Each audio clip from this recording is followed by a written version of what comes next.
Dunia pernah menyaksikan sebuah masa di mana cahaya kebenaran harus berhadapan dengan kegelapan yang begitu pekat di tanah Hijaz. Di tengah gersangnya padang pasir Mekah, lahirlah sebuah pertentangan yang bukan sekadar perebutan kekuasaan, melainkan pertarungan antara tauhid melawan kesyirikan yang berakar sangat dalam. Jika kita membuka lembaran sejarah mengenai siapa sosok yang paling keras kepala dan paling membenci dakwah Rasulullah SAW, maka satu nama akan mencuat dengan aura kegelapan yang nyata, yaitu Amr bin Hisham atau yang lebih dikenal dengan julukan Abu Jahal.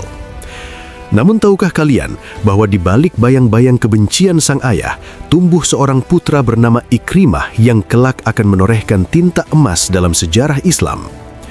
Perjalanan ini bukan sekadar cerita pelarian, melainkan sebuah transformasi jiwa dari lembah kehinaan menuju puncak kemuliaan syahid.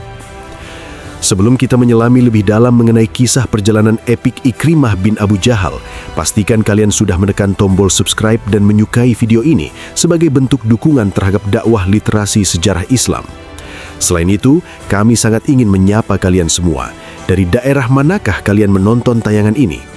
Silakan tuliskan nama kota atau daerah asal kalian di kolom komentar agar kita bisa saling mengenal dan mempererat tali silaturahmi antar umat Islam di seluruh penjuru dunia. Mari kita mulai dengan memahami sosok Abu Jahal. Rasulullah SAW menyebut sosok ini sebagai Fir'aun bagi umat ini. Perbandingan ini bukan tanpa alasan yang kuat. Jika Fir'aun di zaman Nabi Musa alaihissalam menunjukkan kesombongan dengan mengaku sebagai Tuhan, maka Abu Jahal menunjukkan kesombongan dengan menolak kebenaran, padahal hatinya telah meyakini bahwa apa yang dibawa oleh Muhammad SAW adalah kejujuran yang nyata. Abu Jahal adalah pemimpin dari kaum kafir Quraisy yang memposisikan dirinya sebagai tembok penghalang utama bagi setiap orang yang ingin memeluk agama Islam. Setiap kali ia mendengar ada orang yang memiliki kedudukan mulia masuk Islam, ia akan mendatangi orang tersebut dan mencacinya dengan perkataan bahwa orang itu telah meninggalkan agama nenek moyangnya yang lebih baik. Namun, jika yang masuk Islam adalah orang yang lemah atau dari golongan budak, ia tidak segan-segan untuk menyiksanya secara fisik dengan sangat kejam. Kebencian Abu Jahal adalah kebencian yang murni lahir dari hasad atau rasa dengki. Ia pernah mengakui dalam sebuah percakapan rahasia bahwa ia tahu Muhammad adalah seorang yang jujur, namun ia tidak rela jika kabilah Bani Hashim mendapatkan kemuliaan melalui kenabian, sementara kabilahnya Bani Makhzum tidak mendapatkan bagian apa-apa. Inilah akar dari segala permusuhan yang ia kobarkan. Ia bahkan menjadi dalang utama di balik pengepungan kaum muslimin di Syi'ab Abi Talib, di mana umat Islam diboikot secara ekonomi dan sosial hingga harus memakan dedaunan demi menyambung hidup.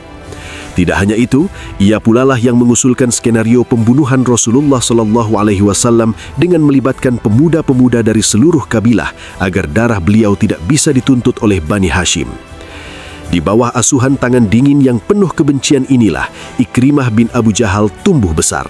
Sebagai seorang pemuda dari kabilah Bani Makhzum yang terpandang, Ikrimah memiliki segala kriteria untuk menjadi pemimpin masa depan Quraisy. Ia adalah seorang penunggang kuda yang sangat mahir, seorang kesatria yang gagah berani, dan memiliki kecerdasan yang tajam. Namun sayangnya, seluruh potensi tersebut pada awalnya dikerahkan untuk satu tujuan, yaitu memuaskan hati ayahnya dengan cara menyakiti Rasulullah SAW dan para sahabat beliau. Ikrimah memandang dunia melalui kacamata ayahnya. Baginya, setiap tetes keringat dan darah yang ia keluarkan untuk memerangi Islam adalah bentuk bakti dan loyalitas kepada sang ayah yang ia hormati. Pertempuran besar di Sumur Badar menjadi titik balik yang mengerikan bagi keluarga ini. Abu Jahal berangkat dengan kesombongan yang meluap-luap, membawa pasukan besar dengan iringan musik dan khamar, bersumpah bahwa setelah kemenangan di Badar, seluruh bangsa Arab akan takut kepada Quraisy selamanya. Namun takdir Allah Subhanahu wa Ta'ala berkata lain. Di padang Badar, keangkuhan itu hancur berkeping-keping. Abu Jahal tewas secara mengenaskan di tangan dua pemuda Ansor yang masih remaja, Muawith dan Mu'ath, sebelum akhirnya diselesaikan oleh Ibnu Mas'ud. Kematian ayahnya yang terhina di lubang Sumur Badar meninggalkan luka yang luar biasa dalam di hati Ikrimah. Jika sebelumnya ia memusuhi Islam karena ideologi ayahnya, maka setelah Badar, permusuhannya berubah menjadi api dendam yang membara demi membalas kematian sang ayah. Ikrimah tidak membiarkan kesedihannya berlarut-larut dalam diam. Ia menjadi motor penggerak bagi kaum kafir Quraisy untuk segera melakukan pembalasan. Bersama dengan tokoh-tokoh seperti Abu Sofyan, ia mempersiapkan pasukan besar untuk menghadapi kaum muslimin di Bukit Uhud. Dalam pertempuran Uhud, Ikrimah menunjukkan kepiawaiannya sebagai komandan sayap kiri pasukan berkuda. Dendam yang tersimpan di dadanya membuat ia bertempur dengan sangat beringas. Ia ingin melihat kaum muslimin merasakan kepedihan yang sama dengan yang ia rasakan saat kehilangan ayahnya. Perang Uhud memang memberikan kemenangan militer bagi kaum Quraisy, namun hal itu tidak kunjung memuaskan dahaga dendam di hati Ikrimah. Ia tetap merasa bahwa selama Muhammad SAW masih berdiri tegak menyebarkan ajarannya, maka misinya belum benar-benar selesai. Permusuhan Ikrimah bin Abu Jahal terhadap Islam mencapai puncaknya ketika ia melihat bahwa kekuatan kaum muslimin di Madinah justru semakin menguat pasca Perang Uhud. Ketajaman siasat dan keberaniannya kembali diuji dalam peristiwa Perang Handak atau Perang Ahzab. Dalam pengepungan besar-besaran tersebut, Ikrimah adalah salah satu dari sedikit kesatria Quraisy yang dengan nekat berani melompati parit yang dibuat oleh kaum muslimin atas usulan Salman Al-Farisi. Ia merasa terhina dengan strategi parit yang dianggapnya bukan cara bertempur orang Arab yang jantan. Namun, usahanya untuk menjebol pertahanan Madinah berakhir dengan kegagalan yang memalukan. Ia terpaksa mundur di bawah hujan panah, menyaksikan pasukannya kocar-kacir bukan karena pedang, melainkan karena angin puting beliung yang dikirimkan Allah Subhanahu wa Ta'ala untuk menghancurkan perkemahan mereka. Kekalahan demi kekalahan ini seharusnya menjadi petunjuk bagi Ikrimah. Namun hati yang diselimuti kabut dendam memang sulit untuk melihat cahaya. Hingga tibalah saat yang paling menentukan dalam sejarah Jazirah Arab, yaitu peristiwa Fathu Makkah atau penaklukan kota Mekah. Ketika Rasulullah SAW memasuki kota kelahirannya dengan kepala tertunduk tanda syukur dan membawa ribuan pasukan yang tak tertandingi, beliau mengumumkan jaminan keamanan bagi hampir seluruh penduduk Mekah. Barang siapa yang masuk ke rumah Abu Sufyan, maka ia aman. Dan barang siapa yang menutup pintu rumahnya, maka ia aman. Namun, nama Ikrimah bin Abu Jahal termasuk dalam daftar kecil orang-orang yang darahnya dihalalkan karena kejahatan perang dan permusuhannya yang melampaui batas. Menyadari bahwa tidak ada lagi tempat bagi dirinya di tanah kelahirannya dan ketakutan akan hukuman mati yang membayanginya, Ikrimah memilih untuk melarikan diri. Ia meninggalkan kemuliaan nasabnya, meninggalkan harta bendanya, dan lari menuju pesisir Laut Merah dengan tujuan akhir mencari perlindungan di negeri Yaman. Di tengah pelariannya, ia merasa menjadi manusia yang paling malang di muka bumi. Ia yang dahulu adalah pangeran Quraisy, kini menjadi buronan yang dikejar-kejar oleh bayang-bayang masa lalunya sendiri. Namun, di saat ia merasa seluruh dunia telah menutup pintu baginya, satu pintu langit sedang terbuka lebar melalui doa dan usaha seorang wanita mulia, istrinya sendiri, Ummu Hakim binti Al-Harith. Ummu Hakim yang telah lebih dahulu memeluk Islam dan mengakui kenabian Muhammad SAW tidak bisa membiarkan suaminya mati dalam keadaan kafir. Dengan keberanian yang luar biasa, ia menghadap Rasulullah SAW di Bukit Safa. Ia bersimpuh dan memohon pengampunan untuk suaminya. "Wahai Rasulullah, Ikrimah telah lari darimu menuju Yaman karena takut engkau bunuh. Maka berilah dia jaminan keamanan," pinta Ummu Hakim dengan penuh harap. Rasulullah SAW, sang rahmat bagi semesta alam, tidak sedikit pun menunjukkan wajah dendam. Beliau menjawab dengan lembut bahwa Ikrimah mendapatkan jaminan keamanan. Inilah bukti nyata bahwa Islam tidak dibangun di atas dasar dendam, melainkan di atas dasar kasih sayang dan keinginan agar setiap jiwa mendapatkan keselamatan. Berbekal janji dari lisan suci Rasulullah, Ummu Hakim melakukan perjalanan panjang yang sangat berbahaya melintasi padang pasir yang membara demi menyusul suaminya. Ia berhasil menemukan Ikrimah tepat saat suaminya hendak menaiki kapal menuju Yaman. Di tepi pantai itulah terjadi sebuah dialog yang akan mengubah arah hidup Ikrimah selamanya. Saat itu, Ikrimah sedang bersih tegang dengan nahkoda kapal yang memintanya untuk bersaksi bahwa tiada Tuhan selain Allah agar perjalanannya diberkati dan selamat dari badai. Ikrimah yang masih keras hati menjawab bahwa justru karena kalimat itulah ia melarikan diri. Namun kehadiran Ummu Hakim yang tiba-tiba di hadapannya meruntuhkan segala egonya. Istrinya berkata, "Wahai putra pamanku, aku datang kepadamu dari manusia yang paling mulia, manusia yang paling baik, dan manusia yang paling jujur. Janganlah engkau membinasakan dirimu sendiri. Aku telah meminta jaminan keamanan untukmu dari Rasulullah Shallallahu Alaihi Wasallam." Ikrimah bin Abu Jahal berdiri terpaku di tepi pantai yang berangin, menatap wajah istrinya yang dipenuhi peluh namun memancarkan ketulusan yang luar biasa. Kata-kata Ummu Hakim bahwa ia datang dari manusia yang paling mulia dan paling penyayang meruntuhkan tembok kesombongan yang selama puluhan tahun dibangun oleh doktrin ayahnya.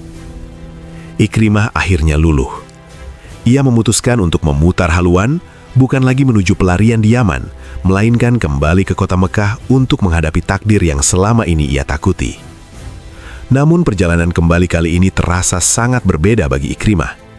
Dadanya yang dahulu sesak oleh kebencian, kini mulai dirayapi oleh rasa penasaran yang besar tentang sosok Muhammad SAW yang ternyata justru memberikan pengampunan di saat ia berada di puncak kekuasaan. Sementara itu di kota Mekah, Rasulullah SAW sedang berkumpul bersama para sahabat. Dengan kearifan yang melampaui zaman, beliau memberikan sebuah maklumat yang sangat menyentuh hati. Beliau bersabda kepada para sahabat bahwa Ikrimah bin Abu Jahal akan datang dalam keadaan beriman dan berhijrah. Maka beliau melarang siapapun untuk mencela ayahnya, Abu Jahal. Rasulullah SAW menjelaskan bahwa mencela orang yang sudah mati hanya akan menyakiti orang yang masih hidup dan tidak akan sampai kepada orang yang sudah meninggal tersebut. Ini adalah pendidikan adab yang luar biasa. Rasulullah ingin menyambut Ikrimah bukan sebagai anak dari seorang musuh besar, melainkan sebagai seorang saudara baru yang harus dijaga martabat dan perasaannya. Beliau ingin Ikrimah merasa memiliki rumah di dalam Islam, bukan justru merasa terasing karena bayang-bayang masa lalu ayahnya. Ketika Ikrimah tiba di hadapan Rasulullah SAW, beliau menyambutnya dengan kegembiraan yang tulus. Beliau bahkan berdiri dari tempat duduknya dan meluaskan kainnya sebagai tanda penghormatan, sembari berkata, "Selamat datang wahai pengendara yang berhijrah." Ikrimah tertunduk malu. Ia tidak menyangka akan mendapatkan sambutan sehangat itu. Ia kemudian bertanya untuk memastikan jaminan keamanan tersebut. Dan setelah mendengarnya langsung dari lisan suci Rasulullah, Ikrimah menyatakan keimanannya dengan bersaksi bahwa tiada Tuhan selain Allah dan Muhammad adalah utusan Allah.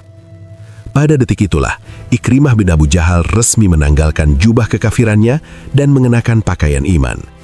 Ia memohon kepada Rasulullah SAW untuk mendoakan ampunan atas segala permusuhan, langkah kaki, dan ucapan buruk yang pernah ia lontarkan di masa lalu. Setelah menjadi Muslim, Ikrimah tidak ingin hanya sekedar menjadi pengikut biasa. Ia merasa memiliki utang besar kepada Islam.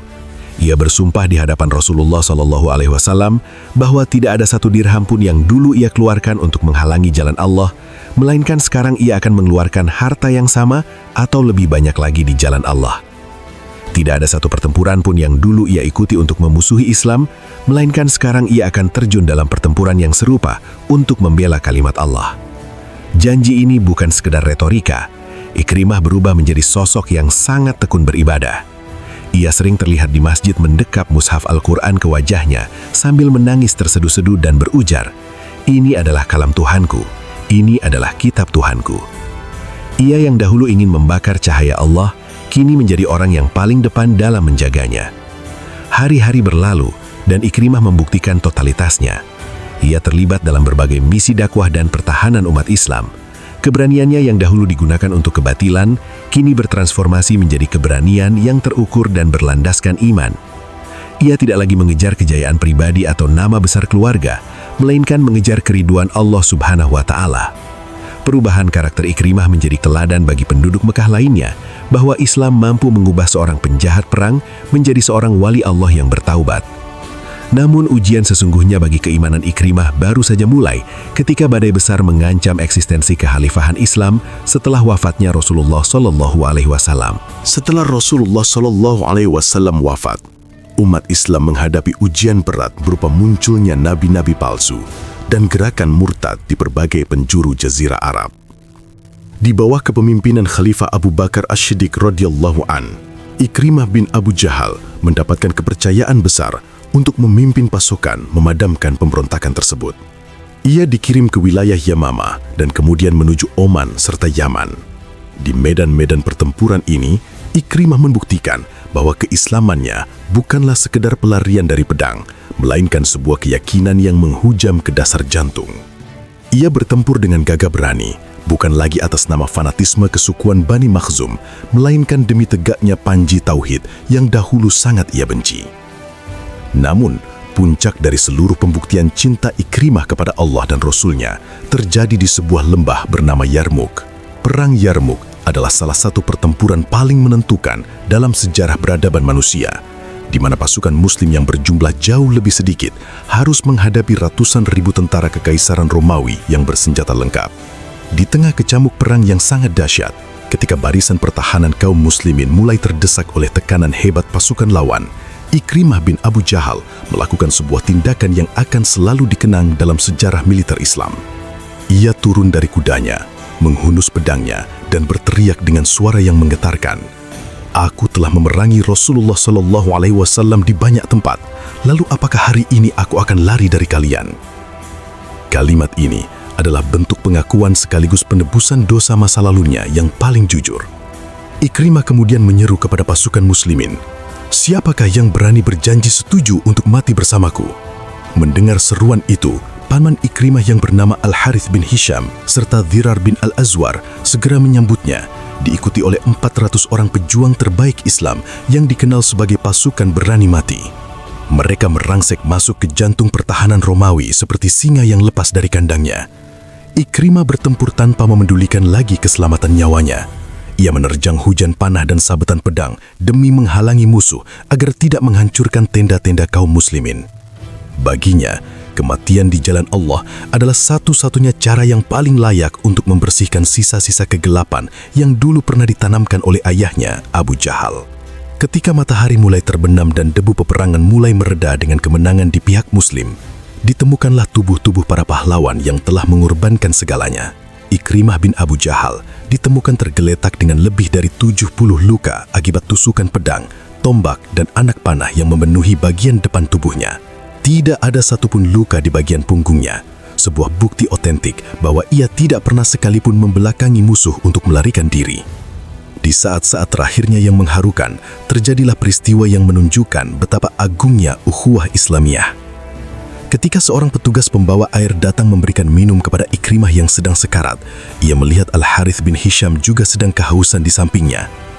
Ikrimah menolak air itu dan meminta agar Al-Harith diberi minum terlebih dahulu. Namun, saat air sampai ke Al-Harith, ia melihat sahabat lain dalam kondisi serupa dan meminta air itu diberikan ke sana. Pada akhirnya, ketiganya menghembuskan nafas terakhir sebagai syuhada sebelum sempat meminum setetes air pun. Ikrimah bin Abu Jahal wafat dalam keadaan yang paling mulia, jauh dari bayang-bayang kehinaan ayahnya. Ia adalah bukti nyata bahwa samudra maaf Rasulullah SAW mampu mengubah seorang musuh bebuyutan menjadi pembela agama yang paling setia. Allah Subhanahu wa Ta'ala benar-benar telah membalikan hatinya dari kegelapan menuju cahaya yang benderang. Perjalanan hidup Ikrimah mengajarkan kepada kita semua bahwa tidak ada kata terlambat untuk bertaubat dan tidak ada dosa yang terlalu besar bagi ampunan Allah selama kita memiliki kesungguhan untuk memperbaiki diri. Semoga kisah ini menjadi inspirasi bagi kita untuk selalu istiqomah di jalan kebenaran dan selalu mendahulukan kepentingan agama di atas segalanya.